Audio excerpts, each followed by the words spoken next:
ಇಂದು ನಮ್ಮ ಚಂದ್ರ ಗ್ರಾಮದ ಸರ್ಕಾರಿ ಹಿರಿಯ ಪ್ರಾಥಮಿಕ ಶಾಲೆಯಲ್ಲಿ ಭಾರತ ರತ್ನ ಭೀಮರಾವ್ ಡಾಕ್ಟರ್ BR ಅಂಬೇಡ್ಕರ್ ಅವರ 134ನೇ ಜಯಂತಿ ಕಾರ್ಯಕ್ರಮವನ್ನು ನಮ್ಮ ಶಾಲೆಯ ಶಿಕ್ಷಕರು ಹಾಗೂ SDMC ಸಮಿತಿಯವರು ಹಾಗೂ ಗ್ರಾಮಸ್ಥರುಗಳ ನೇತೃತ್ವದಲ್ಲಿ ನಮ್ಮ ಪುಟಾಣಿಗಳೊಂದಿಗೆ ಇವತ್ತು ನಮ್ಮ ಶಾಲೆಯಲ್ಲಿ ಭಾರತದ ರತ್ನವನ್ನ ದಲಿತರ ಸೂರ್ಯರಿಂದ ಹೆಸರಾಗಿರ್ತಕ್ಕಂಥ ನಮ್ಮ ಸಂವಿಧಾನ ಶಿಲ್ಪಿ ಹಿಂದುಳಿದ ವರ್ಗದವರ ನೇತಾರವಾದಂಥ ಇವರು ಭಾರತ ರತ್ನ ಬೇದನ್ನು ಪಡೆದು ಈ ದೇಶಕ್ಕೆ ಸಂವಿಧಾನವನ್ನ ತಂದುಕೊಟ್ಟಂತ ಮಹಾನ್ ಶಿಲ್ಪಿ ಅಲ್ಲದೆ ಹಿಂದುಳಿದ ದಲಿತ ವರ್ಗದವರ ನೇತಾರರಾಗಿ ಅವರ ಬಾಳಿಗೆ ಬೆಳಕು ದಲಿತರ ಸೂರ್ಯರಿಂದ ಪ್ರಖ್ಯಾತಿಯನ್ನು ಪಡೆದು ಇವರು 1891 ಇಸ್ವಿಯಲ್ಲಿ ಇವರು ಮಹಾರಾಷ್ಟ್ರದ ಒಂದು ಮಹಾವಂಬ ಗ್ರಾಮದಲ್ಲಿ ಜನಿಸಿದರು. ಇವರು 14ನೇ ಸುಪುತ್ರರು. ಇವರ ತಂದೆಗೆ 14 ಜನ ಮಕ್ಕಳ 14 ಜನ ಮಕ್ಕಳಲ್ಲಿ ಇವರೇ ಕೊನೆಯ 14ನೇ ರತ್ನ ಎಂದೇ ಕೀರ್ತಿಯನ್ನು ಪಡೆದು ಇವರು ನಮ್ಮ ಭಾರತ ದೇಶಕ್ಕೆ ಸ್ವತಂತ್ರ ಭಾರತ ಮುನ್ನವೇ ಈ ಒಂದು ಕರಡು ಸಮಿತಿಯ ಅಧ್ಯಕ್ಷರಾಗಿ ಸಂವಿಧಾನವನ್ನು 3.5 ವರ್ಷಗಳ ಕಾಲ ತಮ್ಮ ಹಗಲು ರಾತ್ರಿ ಎನ್ನದೆ ಮಳೆ ಬಿಸಿಲು ಗಾಳಿ ಈ ಶೋಷಿತ ವರ್ಗದವರ ಏಳಿಗೆಗಾಗಿ ಎಲ್ಲ ಬಡವರಿಗೆ ಎಲ್ಲ ಹಿಂದುಳಿದ ವರ್ಗದವರಿಗೆ ಅವರ ಏಳಿಗೆಯನ್ನು ಮಾಡಲಿಕ್ಕೆ ಒಂದು ಸಂವಿಧಾನವನ್ನು ತನ್ನದ ಕಷ್ಟಪಟ್ಟು ಬರೆದುಕೊಟ್ಟು ಈ ದೇಶಕ್ಕೆ ತಂದುಕೊಟ್ರು.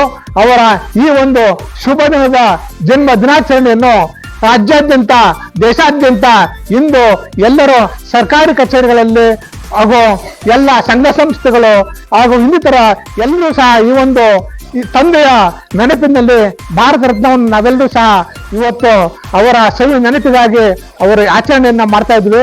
ಅವರ ದಿನಾಚರಣೆ ಇವತ್ತೊಂದು ದಿನ ಆಗಬಾರ್ದು, ಅದು ಸದಾ ಈ ದಿನ ದಲಿತರು ಎಲ್ಲಿ ತನಕ ಅವರ ಜೀವನವನ್ನ ನೆನಪಾಗಿ ಮಾಡ್ತಾರೋ, ಅವರ ಜೀವನ ಕಷ್ಟಸಹಿಷ್ಣುಗಳನ್ನ ಮಾಡ್ತಾರೋ ಅಲ್ಲಿವರೆಗೂ ಸದಾ ಅವರ ನೆನಪಿನಲ್ಲಿ ಮಾಡಬೇಕು ಅಂತ ಹೇಳಿ ಈ ನಮ್ಮ ಶಾಲೆಯಲ್ಲಿ ಈ ದಿನ ನಡೆದಿರ್ತಕ್ಕಂಥ ಅಂಬೇಡ್ಕರ್ ಜಯಂತಿಯ ಕಾರ್ಯಕ್ರಮದ ಒಂದು ಪುಣ್ಯ ವಿಶೇಷ ಸಂದರ್ಭದಲ್ಲಿ ನಾನು ಎಲ್ಲರೂ ಹೊರಗೂಡಿ ದೇಶದ ಐಕ್ಯತೆ ಸಮಾನತೆಗೆ ಈ ಒಂದು ಶಿಕ್ಷಣ ಸಂಘಟನೆ ಹೋರಾಟ ಎಂಬ 3 ನಾಮ ಮಂತ್ರಗಳನ್ನು ಜಪಿಸಿದ ಡಾಕ್ಟರ್ ಬಾಬಾ ಸಾಹೇಬ್ ಅಂಬೇಡ್ಕರ್ ಹೆಸರಿನಲ್ಲಿ 4 ಮಾತುಗಳನ್ನ ಆಡ್ತಾ ಇದ್ದೇನೆ. ಜೈ ಭೀಮ್ ಜನಿತ ಸೂರ್ಯ, ಜೈ ಭೀಮ್, ಜೈ ಭೀಮ್, ಜೈ ಭೀಮ್. BR ಅಂಬೇಡ್ಕರ್ ಅವರ 134ನೇ ಜಯಂತಿಯ ಕಾರ್ಯಕ್ರಮವನ್ನು ಆಚರಿಸ್ತಾ ಇದ್ದೀವಿ. ಶಾಲೆಯಲ್ಲಿ ಮಕ್ಕಳಿಗೆ ಸಿಗಬಹುದಂತಹ ಸವಲತ್ತುಗಳು, ಇವತ್ತಿನ ದಿನಗಳಲ್ಲಿ ಮಕ್ಕಳುಗಳು ಶಾಲೆಯಿಂದ ವಂಚಿತ ಆಗಿರೋರು, ಶಿಕ್ಷಣದಿಂದ ವಂಚಿತರಾಗಿರೋರು ಎಷ್ಟೆಷ್ಟು ಕಷ್ಟಗಳನ್ನು ಅನುಭವಿಸ್ತಿದ್ದಾರೆ. ಆ ಕಷ್ಟಗಳು ಮುಂದೆ ಬಾರದಿರಲಿ ಅಂತ ನಾನು ಆಶಿಸ್ತಾ ಇವತ್ತಿನ ಸಂವಿಧಾನದ ಬಗ್ಗೆ ಇವತ್ತಿನ ದಿನ ನಾನು ಅವರ ಪರಿಶ್ರಮ, ಅವ್ರು ಏನು ಕಷ್ಟಪಟ್ಟಿದ್ದಾರೆ, ನಮ್ಮ ಭಾರತದಲ್ಲಿರೋ ಎಲ್ಲ ಜನತೆಗಳಿಗೂ ಎಲ್ಲ ವರ್ಗದವರಿಗೂ ಒಂದು ನ್ಯಾಯವನ್ನು ಕೊಡಿಸೋದಕ್ಕೆ ಅದನ್ನು ನೆನೆಯುತ್ತಾ ಇವತ್ತಿನ ಅಂಬೇಡ್ಕರ್ ಜಯಂತಿ ಶುಭಾಶಯಗಳನ್ನು ಕೋರಲು ಇಚ್ಛಿಸ್ತಾ ಇದ್ದೀನಿ. ಮತ್ತು ನಮ್ಮ ಶಾಲೆಯ ಬಗ್ಗೆ ಹೇಳೋದಾದ್ರೆ ಸರ್ಕಾರಿ ಶಾಲೆಗೆ ಆದಷ್ಟು ಹೆಚ್ಚಿನ ಸಂಖ್ಯೆಯಲ್ಲಿ ಮಕ್ಕಳನ್ನ ದಾಖಲಾತಿ ಮಾಡಬೇಕು ಅಂತ ನಾನು ಈ ಮೂಲಕ ಕೇಳ್ಕೊತಾ ಇದ್ದೀನಿ.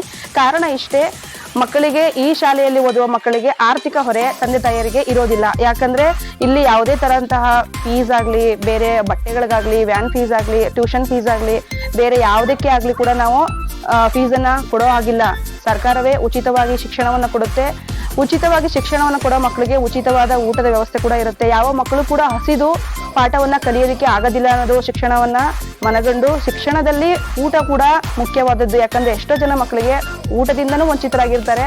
ಆ ಮಕ್ಕಳುಗಳಿಗೆ ಶಾಲೆ ಶಿಕ್ಷಣವನ್ನ ಕೊಡಿಸ್ಬೇಕು ಅಂತಂದ್ರೆ ಮೊದಲು ಅವರ ಹೊಟ್ಟೆ ತುಂಬಿರ್ಬೇಕು, ಆವಾಗ ಮಾತ್ರ ಅವರ ತಲೆಗೆ ವಿದ್ಯೆ ತುಂಬಕ್ಕೆ ಸಾಧ್ಯ ಅಂತ ಅವರಿಗೆ ಉಚಿತವಾಗಿ ಮಧ್ಯಾಹ್ನದ ವ್ಯವಸ್ಥೆ, ಬಿಸಿ ಊಟದ ವ್ಯವಸ್ಥೆಯನ್ನ ಕೊಟ್ಟಿದ್ದಾರೆ. ಅದೇ ತರ ಸಮವಸ್ತ್ರದ ವ್ಯವಸ್ಥೆ ಇದೆ. ಅದೇ ತರಹ ಅವರಿಗೆ ಶೂ, ಸಾಕ್ಸ್ ವ್ಯವಸ್ಥೆ ಕೂಡ ಇದೆ. ಅಲ್ಲಿಂದ ಇರೋಂಥ ಮಕ್ಕಳುಗಳಿಗೆ ಅವರದ್ದೇ ಆದ ಸ್ಕಾಲರ್ಶಿಪ್ ವ್ಯವಸ್ಥೆಗಳಿರುತ್ತೆ. ಅದಲ್ಲದೆ ಇಲ್ಲಿ ಓದಿರೋಂಥ ಮಕ್ಕಳುಗಳಿಗೆ ಯಾವುದೇ ರೀತಿಯಾದಂಥ ಸರ್ಕಾರಿ ಕೆಲಸಗಳನ್ನ ತೆಗೆದುಕೊಳ್ಳೋದಕ್ಕೆ ಅವ್ರಿಗೆ ಅದ ರಿಸರ್ವೇಶನ್ ಕೂಡ ಇರುತ್ತೆ. ಒಂದು ಸರ್ಕಾರಿ ಶಾಲೆಯಲ್ಲಿ ಓದಿರುವಂತ ಮಕ್ಕಳುಗಳಿಗೆ ಮತ್ತು ಕನ್ನಡ ಶಾಲೆಯಲ್ಲಿ ಓದಿರೋ ಮಕ್ಕಳುಗಳಿಗೆ ಎಲ್ಲಾ ಸವಲತ್ತುಗಳಿದೆ. ಮತ್ತೆ ಇಲ್ಲಿರೋ ಓದಿರೋ ಮಕ್ಕಳಿಗೂ ಕೂಡ ಉತ್ತಮವಾದಂತಹ ಅತ್ಯುತ್ತಮವಾದಂತಹ ಶಿಕ್ಷಣ ವ್ಯವಸ್ಥೆ ಖಂಡಿತ ಇದೆ. ಆ ಭರವಸೆನ ನಾವು ಕೊಡ್ತಾ ಇದೀವಿ. ಇಲ್ಲಿ ಓದಿರೋಂತ ಮಕ್ಕಳುಗಳು ಕೂಡ ನಮ್ಮ ದೇಶದಲ್ಲಿ ಒಳ್ಳೊಳ್ಳೆ ಅತ್ಯುನ್ನತವಾದ ಹುದ್ದೆಗಳನ್ನ ಅಲಂಕರಿಸಿದ್ದಾರೆ. ಅದಕ್ಕೆ ನಾನು ಮತ್ತು ನನ್ನ ಸಹೋದರರು ಕೂಡ ಒಂದು ಉದಾಹರಣೆ. ಯಾಕಂದ್ರೆ ನಾನು ಕೂಡ ಒಂದು ಸರ್ಕಾರಿ ಶಾಲೆಯಲ್ಲೇ ಓದಿದ್ದು, ಇವತ್ತಿಗೂ ಕೂಡ ನಾನು ಸರ್ಕಾರಿ ಹುದ್ದೆಯನ್ನ ಗಳಿಸಿದ್ದೀನಿ.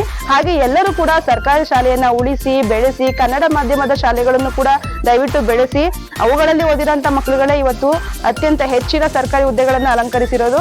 ಹಾಗಾಗಿ ನಿಮ್ಮಲ್ಲಿ ಎಲ್ಲರಲ್ಲೂ ಕೇಳ್ಕೊಳ್ಳೋದು ಇಷ್ಟೇನೆ, ಸರ್ಕಾರಿ ಶಾಲೆಗಳನ್ನ ಉಳಿಸಿ ಬೆಳೆಸಿ, ನಮ್ಮಲ್ಲಿ ಆಚರಿಸುವಂತಹ ರಾಷ್ಟ್ರೀಯ ಹಬ್ಬಗಳನ್ನ ಅರ್ಥಪೂರ್ಣವಾಗಿ ಆಚರಿಸ್ತೀವಿ. ಪ್ರತಿಯೊಂದು ಮಗುವಿಗೂ ಕೂಡ ವಿಶೇಷವಾದ ಕಾಳಜಿಯನ್ನ ಕೊಟ್ಟಿರ್ತೀವಿ. ಯಾಕಂದ್ರೆ ನಮ್ಗೆ ಇರುವಂತಹ ಮಕ್ಕಳುಗಳು ತೀರಾ ಕಡಿಮೆ ಸಂಖ್ಯೆಯಲ್ಲಿ ಇರೋದ್ರಿಂದ ಪ್ರತಿಯೊಂದು ಮಕ್ಕಳುಗಳಿಗೆ ಇಂಡಿವಿಜುವಲ್ ಕೇರ್ ಅಂಡ್ ಅಟೆನ್ಷನ್ ಖಂಡಿತ ಇದ್ದೇ ಇರುತ್ತೆ. ಎಲ್ಲಾ ಮಕ್ಕಳಿನ ಶೈಕ್ಷಣಿಕ ಸಾಧನೆಯ ಕುರಿತು ನಾವು ಪೇರೆಂಟ್ಸ್ಗೆ ಆಗಾಗ್ಗೆ ಮಾಹಿತಿಯನ್ನ ಕೊಡ್ತಾ ಇರ್ತೀವಿ. ಅಕಸ್ಮಾತ್ ಮಗು ಏನಾದ್ರು ಬರ್ಲಿಲ್ಲ ಅಂದ್ರೆ ಮನೆಗೆ ಭೇಟಿ ಕೊಡ್ತಾ ಇದೀವಿ. ಈಗೂ ಕೂಡ ನಾವು ಮನೆಗೆ ಭೇಟಿ ಕೊಟ್ಟಿದೀವಿ ಈಗಾಗ್ಲೇ ಸುಮಾರು ಸಲ. ಮತ್ತೆ ಮಕ್ಕಳುಗಳೇನಾದ್ರೂ ಶಾಲೆ ಕಡೆಗೆ ಏನಾದ್ರು ಶಿಕ್ಷಣದಲ್ಲಿ ಏನಾದ್ರು ಸ್ವಲ್ಪ ವೀಕ್ ಅನ್ನಿಸ್ತಾ ಇದ್ದಾರೆ ಅಂತಂದಾಗ ಪ್ರತಿ ಶಾಲೆಯಲ್ಲಿ ಮಕ್ಕಳಿಗೂ ಕೂಡ ಅವರ ಪೇರೆಂಟ್ಸ್ಗೆ ಕರೆ ಮಾಡಿ, ನಮ್ಮ ಶಾಲೆಯಲ್ಲಿ ಮಕ್ಕಳುಗಳು ಈ ತರ ವರ್ತಿಸ್ತಾ ಇದ್ದಾರೆ, ಅವರ ವರ್ತನೆಯಲ್ಲಿ ಬದಲಾವಣೆಗಳನ್ನ ಅಪೇಕ್ಷಿಸ್ತಾ ಇದೀವಿ, ಮನೆಯಲ್ಲಿ ಈ ತರ ಮಾಡಿ ಅಂತ ಅವ್ರಿಗೆ ಮಾನಿಟರ್ ಕೂಡ ಮಾಡ್ತಾ ಇದೀವಿ. ಸೊ ಎಲ್ಲಾ ವ್ಯವಸ್ಥೆಗಳು ಕೂಡ ಅತ್ಯಂತ ಉಚಿತವಾಗಿ ಸಿಗ್ತಾ ಇದೆ. ಪೇರೆಂಟ್ಸ್ ಗಳಿಗೆ ಲಕ್ಷ ಫೀಸ್ ನ ಕಟ್ಬಿಟ್ಟು ಅವರು ಮತ್ತೆ ಮಾರ್ಕೊಳ್ಳೋಂತ ಸ್ಥಿತಿ ಬರೋದಿಲ್ಲ. ಇಲ್ಲಿರುವಂತ ಮಕ್ಕಳುಗಳು ಕೂಡ ಒಳ್ಳೊಳ್ಳೆಯ ಹುದ್ದೆಗಳನ್ನ ಅಲಂಕರಿಸ್ತಾರೆ. ಉತ್ತಮವಾದ ಶಿಕ್ಷಣ ವ್ಯವಸ್ಥೆ ಖಂಡಿತ ಇದೆ. ಅದಕ್ಕೆ ನಾವು ಭರವಸೆಯನ್ನು ಕೊಡ್ತಾ ಇದೀವಿ. ದಯವಿಟ್ಟು ಅತಿ ಹೆಚ್ಚಿನ ಸಂಖ್ಯೆಯಲ್ಲಿ ನಮ್ಮ ಸರ್ಕಾರಿ ಶಾಲೆಗಳಿಗೆ ನೀವು ದಾಖಲಾತಿಯನ್ನ ಮಾಡಿಸಿ, ಹಾಗೂ ಇಲ್ಲಿ ಇರುವಂತ ಎಲ್ಲ ರಾಷ್ಟ್ರೀಯ ಹಬ್ಬಗಳನ್ನ ನಾವು ಕೂಡ ಅರ್ಥಪೂರ್ಣವಾಗಿ ಆಚರಿಸ್ತಾ ಇದೀವಿ ಅನ್ನೋದಕ್ಕೆ ಈ ಒಂದು ಆಚರಣೆ ಕೂಡ ಒಂದು ಉದಾಹರಣೆ ಅಂತ ಹೇಳಕ್ ಇಷ್ಟಪಡ್ತಾ ಇದ್ದೀನಿ. ಧನ್ಯವಾದಗಳು.